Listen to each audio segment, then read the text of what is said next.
Welcome to the R7 podcast, sponsored by M is Good. R7 is an innovative, God-inspiring process that explores personal and professional purpose. R7 analyzes 7 strategies to transform your vision and find direction in your organizational marketing. R7 establishes clarity and guidance for the gift we call. What's up? Yeah. This is my destiny. So I got a question as we get into this. If you're not watching this, you're just listening to it. Dave is trying to flex on everybody. He is wearing a black hat with a Superman logo on it. So is this, let me ask you, is this Superman? Is this just Super, which is what your kids call you? Is this Super Dave? What is this? So this has been a process, as you know, and nice. So it's it's grown over the years. It was Super Dave, but now I got the doctor December 5th of 2024. So I think it's Dr. Super Dave. Oh my gosh, Yeah, Dr. Super Dave. Yeah. Super Dr. Dave? Super Dave Doctor. Oh man, lots of fun with that. So we digress. I love it, my kids. Hey, Super. They don't call me Dad. Hey, Super. Oh, dude. The last time we were on a golf course, I heard that for 2 days, and I was like, wow, all right. Cool. Yeah, it's fun. Special moments. So today we've got an awesome podcast. I'm so excited about this. We're going to be talking about low EI, high EI. What is it? I want to bring in one of the people I really love to listen to, Jordan Peterson. We're going to play a clip here of him in a second about what is emotional intelligence. He actually does not believe in emotional intelligence, and we're gonna disprove that today. So, by the way, Dave, before we get into this side note, if you're listening to this, we actually would love to have Jordan Peterson on this podcast. Yeah, we need more listeners. Tell your friends to listen so we can raise some capital to get Jordan Peterson on here. That would be absolutely amazing. And then the platinum would be Joe Rogan, because Dave wants to go toe-to-toe with Rogan. I don't really want to go toe-to-toe with Rogan, but having other influencers on here would be really cool. Let's play this clip of Jordan Peterson talking about what is emotional intelligence. Here we go. Emotional intelligence? Not only does that probably not exist because it's agreeableness, you know how you always hear you need emotional intelligence to thrive in the workplace? It's like, turns out that's exactly backwards. Disagreeable people do better as managers in the workplace. So it's actually, if you lack emotional intelligence, you're more likely to be an effective manager. So an emotional intelligence is a great, indicator of sort of pathology and psychology, because it was invented by a journalist. You can't just have some word invented by a journalist and then go make a whole bloody, enterprise out of it. You got to find out if it's really there. And there's not a lot of evidence that it is. And what does it mean anyways? Emotional intelligence. What does that mean? I can infer what you're feeling? Well, is that IQ? Like, are smart people better at that? Or like, am I mirroring you in some way? Or do I care for you? Like, maybe I can figure out exactly what you're feeling and I just don't give a damn. Is that still emotional intelligence? Well, I don't know, right? How would you separate that from sympathy or empathy? And what if you're over-sympathetic to someone? Is that emotional intelligence? Like, maybe you feel way too sorry for your children. So it's like you're all empathetic and all that, but you're not doing them any good. Or sometimes you would be, but sometimes you should say, quit whining, go the hell outside. Because that's the right response sometimes. So these things are not straightforward at all. And of course, emotional intelligence is generally measured with questionnaires. And we know the rule for questionnaires. All right, so let's talk about this. I've got questions. Okay, Yeah. You're the one with the doctoral degree. So can I ask you some questions based on Jordan Peterson's video? First question. He says emotional intelligence is being agreeable. Yeah. Do you look at it through that lens? No, I don't look through it that lens at all. I didn't think first so. Of all, I've got I will share this in the description, but just for this podcast alone, first of all, there is so much evidence out there on emotional intelligence and sports journals and non-sports journals. But this particular episode, we're going to be talking about the ability model of emotional intelligence principles and updates by John D. Mayer, David Caruso, and Peter Salovey. We're also going to bring in a journal called the Journal of Applied Sports Psychology, Emotional Intelligence, a theoretical overview and implications for research and professional practice in sport. This is written by Barbara Meyer and Teresa Fletcher. And they go through exactly what we're talking about here. Emotional intelligence, its definitions, the core strategies of what it is, what it's not. But I'm going to include those links for everybody. But I do want to just say that under both of these, just two of these journals, right? And I've studied this for years. Let's just talk about the actual definition based upon these two journals. Okay. So, high emotional intelligence is the ability to accurately perceive, utilize, understand, and manage emotions in oneself and others. Demonstrate through effective emotional awareness using emotions to facilitate thinking, understanding others' emotions, and maintaining emotional control, leading to enhanced emotional reasoning and productive responses in various situations. So, does that sound anything of what Jordan Peterson said, Dave, just now? No, not at all. Not at all. Nor does it say in what you just talked about that having emotional intelligence means you're agreeable, means you're empathetic, means you're understanding, means you're compassionate. It doesn't mean any of that. Yeah. You know? Can I share our emotional intelligence example that you and I were in, probably the first one in our friendship? Yeah, before you do that, let me just give you the You know the one I'm low talking emotion. about. I knew exactly what you're talking about. So let me just give you the low emotional intelligence definition based upon these two sports journals. Okay, these two journals. Limited capacity. This is a low emotional intelligence. The limited capacity to identify, process, comprehend, and regulate emotions in oneself and others, manifested through poor emotional management, blaming behaviors, refusal to consider others' perspectives, frequent emotional outbursts, argumentative tendencies, and difficulty in coping emotional situations, and lack of empathy. That is the low EI based upon a scientific journal.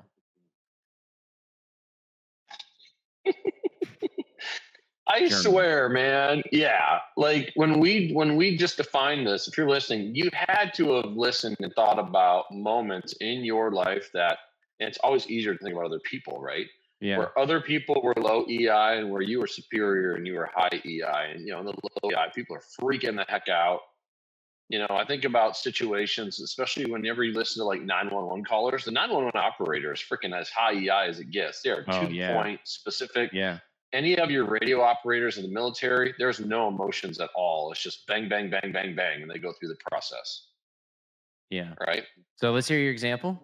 Yeah. So here's an example. So David, okay, now imagine this. Dave and I and one other guy, this guy and Dave, we're at a church leadership conference, and those two are doing a panel in front of all these people, and I'm moderating the panel. The idea here is the role of social media in the church, right? And probably, what would you say, Dave? 90% of the people there are like early 20s. Like they're living in social media. This is their deal. They're not managing it, they're consuming it. Yeah. Yeah, exactly. How does social media work? What does it play into the church? And then there's this older couple that are maybe 3 rows back, and they end up hijacking the entire hour. I think it was an hour-long panel. Yeah. And they begin to go after you and your partner that are up there. And you guys stayed calm, and they're talking about how awful Facebook is and the rest of the social media and how it's hurting churches. They're choosing to say it's awful. They're not talking about the reach it has to unchurched people. They're not talking about how you can get your messaging out from a social media standpoint. They're not even agreeing to the fact that you got to comment, like, and share to grow your social media presence. I mean, all the basic stuff. Yeah. And in that process, they are low EI. They're getting emotional. They're trying to give us examples that the whole group is shaking their head going, I don't think so. You have a couple people begin to speak up and they kind of shut them back down. As the moderator, I just sat there and I'm sitting there torn between, do I interrupt these people and try to like set them to the side so we can keep making this productive? Or do I just let this thing run its course? Because at the end of the day, you and the other guy that are up there are big boys. You guys can handle yourself. Yeah. Yeah. And so you two go on to continue to keep it together, provide, I think, leadership and I think awareness, answers, vision around how all this works. And at the end of the day, when we walk out of there, the majority, the 90% of the people that are in there is like, we just walked out of a hockey fight. This was insane how you guys got jumped, yet kept it together. And I remember when you and I talked about it after the fact, we both talked about how high EI you, the other guy, and myself had to be in that situation, or else that thing would have turned into obliterated chaos. Yeah. And I think that's probably what happens when you have too many low EI people in one physical space. It turns into chaos. Yeah, I think we talked about this in previous podcasts about like first thought, first action. Like first thought, first action is, not going to be good, man. First thought, second action is better. Second thought, second action. Second thought, first action. Like you don't want to be in a situation where you're allowing somebody's words to attach to you emotionally. Yeah. And that's what I think I was able to do. Although you saw it, and I was just like, yeah, whatever. Like whatever they're saying, they're emotionally charged, but I'm not. Yep. And I'm choosing not to react to that and attach myself to whatever their limbic system was telling them at the moment of how they want to emotionally drag me into it. And we were just answering their questions very matter of fact and very patient with them, Yep. which we just get tangled in so many times, and I just won't allow myself to do that because when I do, I know it's not good, man. Like it's gonna, yeah, But in that example, let's go back to Jordan Peterson. You are not being agreeable. You're not saying, oh, yeah, I agree with you, or oh, yeah, we're just Mhm. going to let this happen. You're still, I would say, proactively choosing your words, your thoughts, your Yeah, stance, your tone, everything to keep things under control to go in a direction you want to go. And as a high EI person in that situation, you're also hmm, not being like, you don't have to be super empathetic. You have to like you control you, right? You are the master of, I think you like to say this, I'm the master of my emotions, right? I have to take yeah, responsibility for my actions. Those are all high EI thoughts, yeah, right? Low EI thoughts are life happened to me. It's all the stuff that we coach our kids as they get older in life. Life happened to me this way and this happened to me. And you're going, no, man, step up and own your life. And that's a high EI idea. yeah, That's what that is. So then when you go into the articles that we've talked about, they get unpacked. It gets unpacked to the fact that this is one of the highest forms of communication, both receiving and giving, is to remain in a high EI state. yeah. So those with high emotional intelligence have the awareness to manage their own emotions, as well as use their emotions to facilitate thinking, understanding to Mhm. emotions of others. So if I know, Dave, that you're just like you're emotionally like sad or mad or whatever, like I have to understand that. But if you pull me into that, right, then I'm beginning to go low EI and attach myself to that emotion. And that's where you have to be aware of that's you, man. You're dealing with that in a certain way. It ain't me. And a lot of Yeah. times, there's a sports psych tool that I have. It's called Hooked on a Thought. And so a lot of times, what happens is a perfect example of like you get in a one signal salute with somebody when you're driving, right? The one finger Oh salute. my. Somebody cuts you off and you get all emotional, right? And now when you park the car, you bring that emotion into wherever you're at, into the house, in the workplace, and you go, look what this guy did. And all of a sudden, everybody gets sucked into your story and you're hooked on this thought all day long. And you can't think about your vision. You can't think about your goals for the day. You can't think about your tasks. And so you get hooked on this thought and you drag everybody into it. And this is what we talked about last week, I think, is the power of doubt and, bringing people in and you being cancerous. And you're not even knowing you're being cancerous by this. So I want to bring in this clip now. All right. So we're going to talk through this. Let me share screen here. And so this is a guy. Let me share screen 1 second. It's a hockey game where it's a NCAA Div 1 hockey game. Can you see that? You see that, Dave? Yep. All right. So this is Arizona State versus Alaska, and it's a 7-minute clip, but we're gonna kind of talk through it. All right. So let's go. 15 to go. We're still with the goaltender in, right? Oh, there's a shot. Arizona State has just tied it up. All right. So Arizona ties it up. It's now 1-1 with 3 minutes and 12 seconds left. And all right. Is that by Tabakin? Let's double check the number of guys. So this guy's excited. Yep, man, just scored. Yep. Pretty routine. Just threw him level. Yep. So he's neither high nor low EI. He just made a good play. He just scored a goal. Absolutely. He lost the handle on it. Oh, here we go. ASU tries to boom. Hits this guy from behind. You see that? Into the boards. Into the boards. Coming up against Arizona State. Now, this happens to be the same guy that scored. Mike, here's a gift. 1:54 to go. Regulation 1-1, and the Natics are going to have the extra skater. He goes low EI. He basically something happened on the bench. I would love to go back and bring this player on, because something happens here.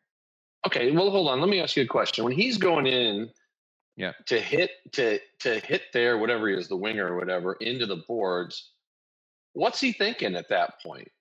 Because, again, it's tied. You're under 2 minutes. Like, is he really thinking he's going to board him and he's going to freaking knock his noggin into the glass? Or is he thinking, I'm just going to bump him and try to steal the puck away? What is he thinking? It's hard to understand what he's thinking at this point. He's probably not. He's not high EI for sure. He's probably thought something like, I've taken the world on. I just scored. Everything's good. I can do whatever I want. So he kind of lost sight of the time and the scoring and just took life in his own hands. All right. So here we go. By the way, ASQ. If I'm not Fear the mistaken, fork. isn't it the guy that scored the goal? Tabakin, who's going to the box. It is. Wow. That I don't know. He kind of saw his numbers. I thought they might look at this for 5, but here we go. I mean, they were club level getting. The replay shows that it is a 5-minute major for checking from behind. So those of you that aren't hockey fans, a 5-minute major means that they can score as many times as they want now, and the guy will be shorthanded for the rest of the game. This is now Alaska gets to score as many times as they want. Yeah, so now Alaska's on a power play, and so they can score as many times as they want, without the extra man coming out on the ice. Pete Matsui, I should say. Back behind the goal, the Natics will work it. Side circle, back out top now to Peyton Matsui. Quick shot toward the goal. Oh, boy. Yep. So now instead of it being 1-on-1, 5v5, now at 5v4, they score a goal. It's a minute left. So this thing starts triggering because of one moment where a guy goes low EI. It triggers this chain of events. Here we go. So now Arizona State's losing 2-1. 4 minutes and 31 seconds. Yep. On the power play, of course, only 1:24 to go. So I love watching sports for this very reason. We say this is a petri dish of emotions. So now they're upset, right? 56 seconds left. We're still 5-on-4. TJ Lloyd between the dots, shovels a shot toward the goal, comes right to the 3-1. Oh, the dagger. So the guy's still sitting in the box, right? We just talked about that. So yep. 30 seconds left. 7th of the year. Everybody now emotions are super high. And here we Bernie gets go. an assist. Because the other Look at the that. other Just guys on the down, ice are see that? And the power Guys play just, will continue just for a trying to moment. fight him. We're down to 15 seconds. Gotta Now, fight down your here in the one middle of the thought, ice. your one moment where you go Pete low Matsui EI rattles the whole is down bench. on the ice. 16 seconds left They're in the going to game. separate Ness and O'Reilly. And here we We've got go. Sorensen down there and Caleb McDonald here with 16 You got a couple of guys tied to up. go in regulation. Third period late, 3-1 Nanucks. And then 11 is trying to take a shot at Sorensen, but Sorensen said, I ain't having any part of that. I'm playing tomorrow night. Benji Eckerly.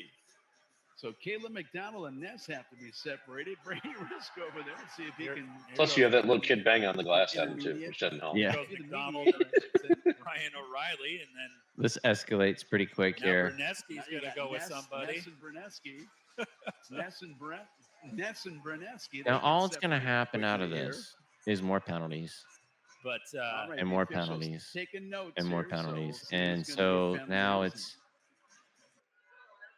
We have coincidentals on everything here except for the instigator penalty to Arizona State.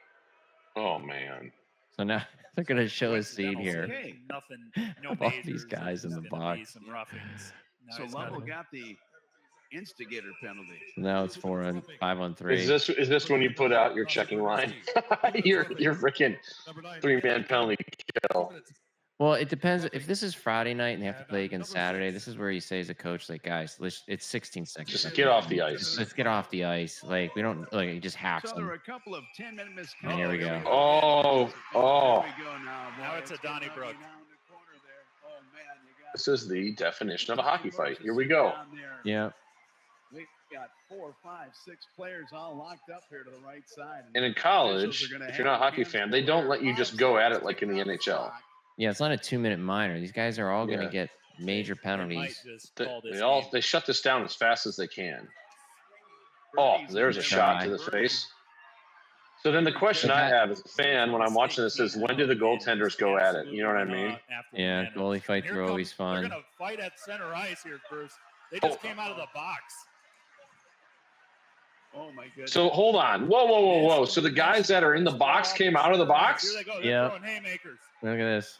Oh, my goodness. Oh my gosh. And Ness.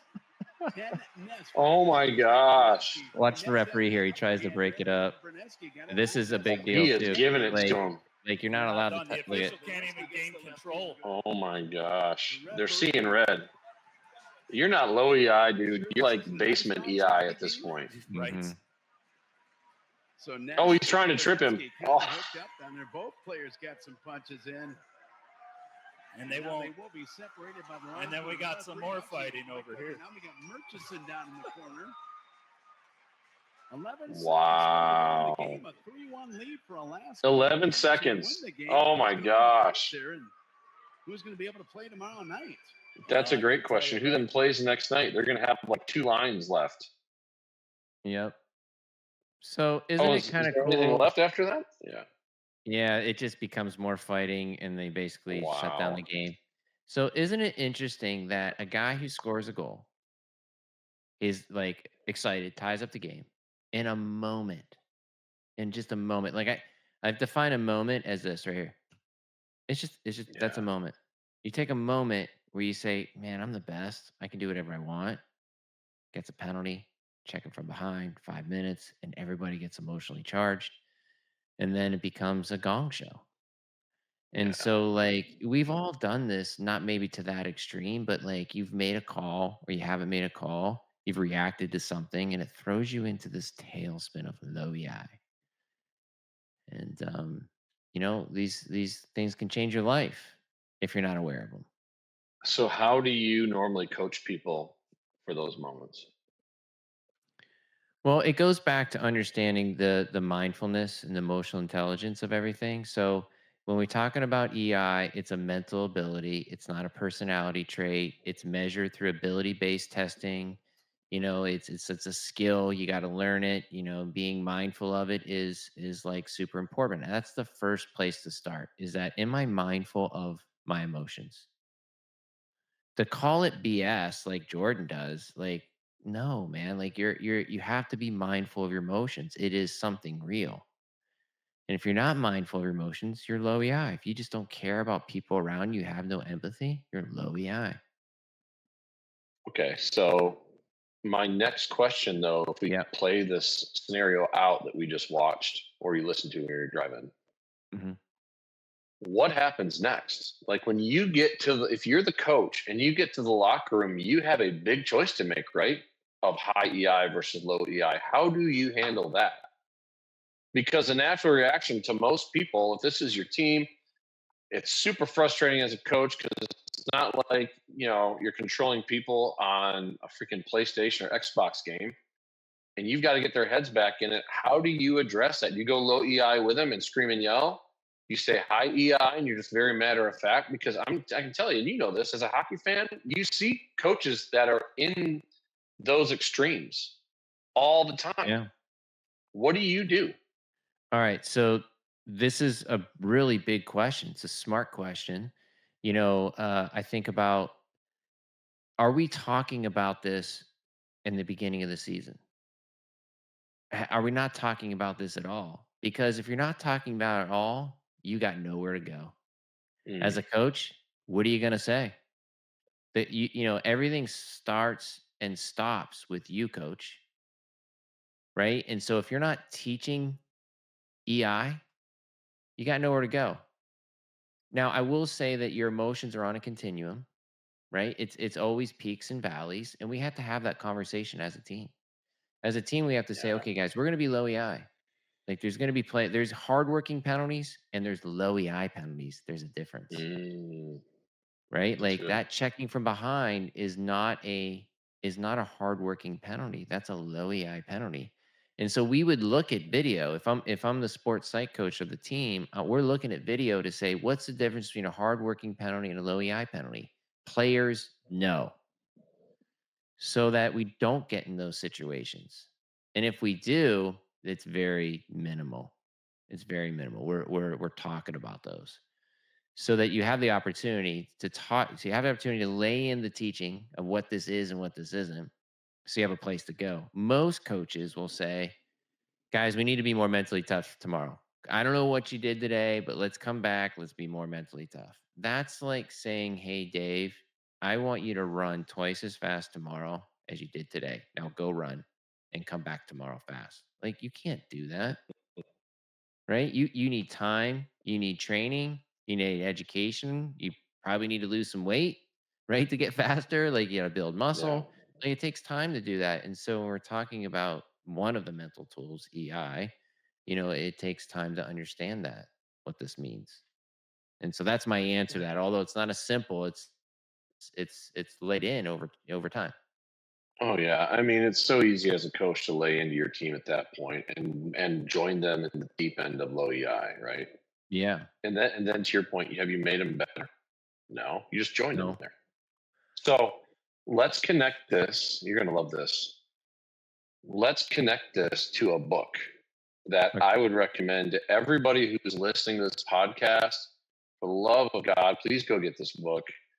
It's a leadership narrative. It's not some dry thing. It's something you can connect to. And it's a book that Super Dr. Dave gave me years and years ago, which is Lead for God's Sake. That in so Yeah. much of that book is about high EI versus low EI, right? Yeah. And it's a narrative about a really super successful record-setting high school basketball coach that has decided at some point to go low EI on his team and they're not performing. And he has to go through a pretty cathartic experience to begin to Hmm. understand what he's actually doing. It's not the kids, it's not the athlete's fault per se. It's how he's leading or really not leading. And he has to learn how to lead from a position of high EI. And I think one of the things from that book that's really important to understand is anybody is susceptible at any moment to walking into low EI water. Yeah. Yeah. Anybody. I don't care how good you are, how many records you set, how many state titles you won, how many customers you've landed, how much gross you've produced. It doesn't matter. It takes one moment at the wrong time in the wrong place for you to begin to go into that. And the reality is, you trick yourself into thinking I'm going to feel better if I go off on this person and do this thing. But in the long run, when you look back, you begin to understand how absolutely stupid that was and how you're just serving your emotions and not adding any value. That's it. That's it. I had a coach call me a couple years ago. Well, let me just say that what you're saying, man, like I teach it all the time and I'm low EI. Like I get in those moments too. I catch myself, and so like just because you know it doesn't mean you practice it, and you definitely fall into it. Peaks and valleys. We're in a valley, mentally, emotionally, physically, spiritually, and sometimes we're on a peak mentally, emotionally, physically, spiritually, but we're never there all together in our MEMS.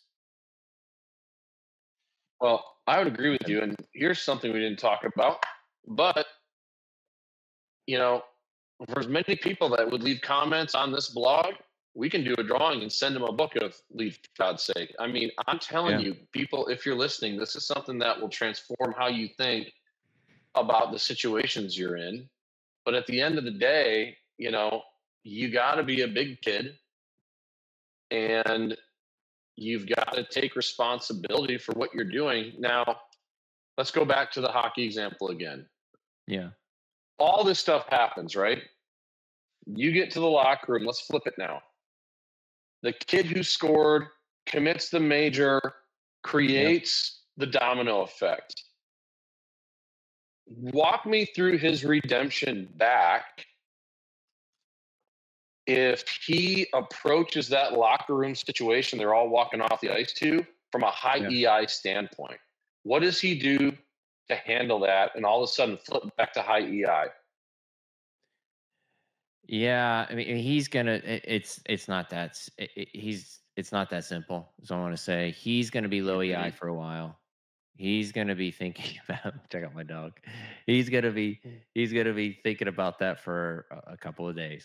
Like it's gonna be tough for him to get over that, especially because he doesn't know the concept. He's more than likely gonna blame others.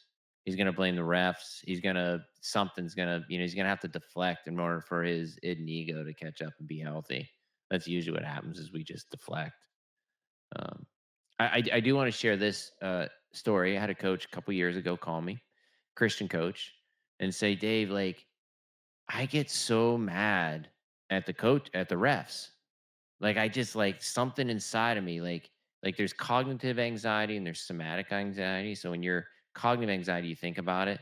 Somatic anxiety is where like you have a physiological reaction, your heart rate, your skin, you start sweating.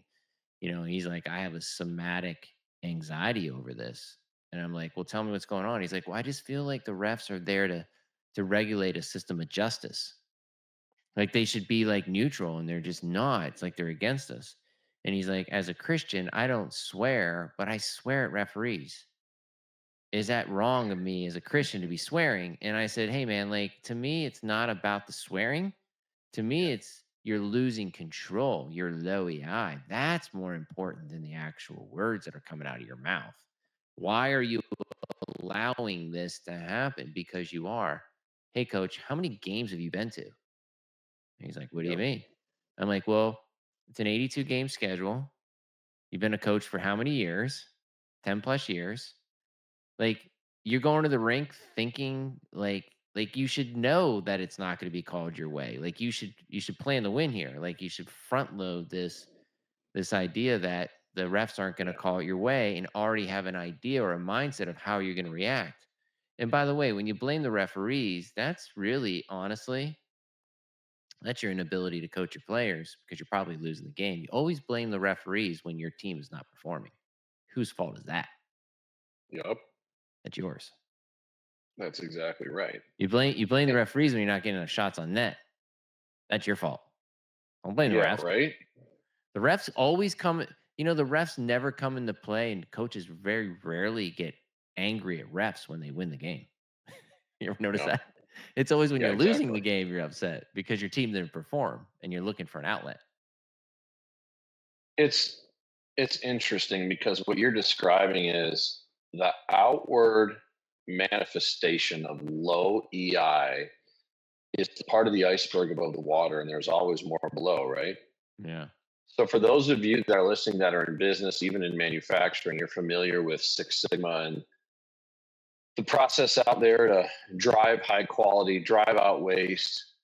And one of the things in that process that's kind of cornerstone to it is asking why 7 times. It's the same thing, right? Mm-hmm. Is okay, so in this example, I'm a Christian coach. I get mad at the refs. The above the water manifestation is to swear at them because I'm so upset. So what you're talking about is sometimes to understand what's below the water on some of this low EI stuff, we've got to keep asking why. Why do you do that? Well, because I think they're out to regulate justice. They're not being fair. Why? And what you're going to find is you continue to tick down those why boxes is because you're looking through a lens that says it's all about me and it's injustice against me. And I view myself as the center of the universe. That's it. Right. Yeah. And then I think you build back up again too. Yeah. That's part of the low EI is you're the center. Everybody's looking at me. Yep. Golf really brings this out. Like if I golf with somebody, oh my gosh, I can tell if somebody's a team player and has a big vision for life, and I can tell when they're not. Yeah. Because every shot's not good enough. Every shot is all about them, and they're trying to perform. And dude, nobody cares about your score, man. Well, it brings us back to a couple weeks ago when we were talking about Rory melting down at the US Open last year. So then you still got to debate the thing. Like, was it high EI or low EI at the end for him to skip out on the press, get in his car and drive away? And I think the longer you sit in that moment to understand what he did and what he means, you can probably argue that it was fairly high EI to just get himself out of the situation versus becoming a slave to his emotions. Yep. And blaming the conditions and the crowd and the blah, blah, blah, whatever, and just came back to fight another day, man. That's it. All right, let's shut it down here. Let's land the plane. I know you got a roll here. What do we take away from this? What do you think? There's a lot you can kind of hang your hat on here. I think a couple things is being human means you're not going to get it right all the time. Yep. Like nobody's perfect. Nobody is going to be high EI all the time. Yeah, high emotional intelligence all the time. However, I think the key component is to start to figure out what do I do if I become low EI? What's my move? Yep. What's my road back? Yeah. And I love what you said a minute ago. If I can anticipate that I'm going to be in a situation, because you can't always do it, but if you can, where you normally get triggered, I think the term you used was front load your mental prep so that you already know what you're going to do when the trigger comes. Yeah. I think those are really good thoughts, man. Yeah. It's awesome. I don't have anything to add to that. Thanks again for joining us. I want to give special thanks to our sponsor, M is Good. Want to learn more about M is Good? Go to misgood.com. Join us again next week as we continue to uncover the secrets to success with faith-based testimonies and the power of R7. Remember, destiny awaits, but time does not.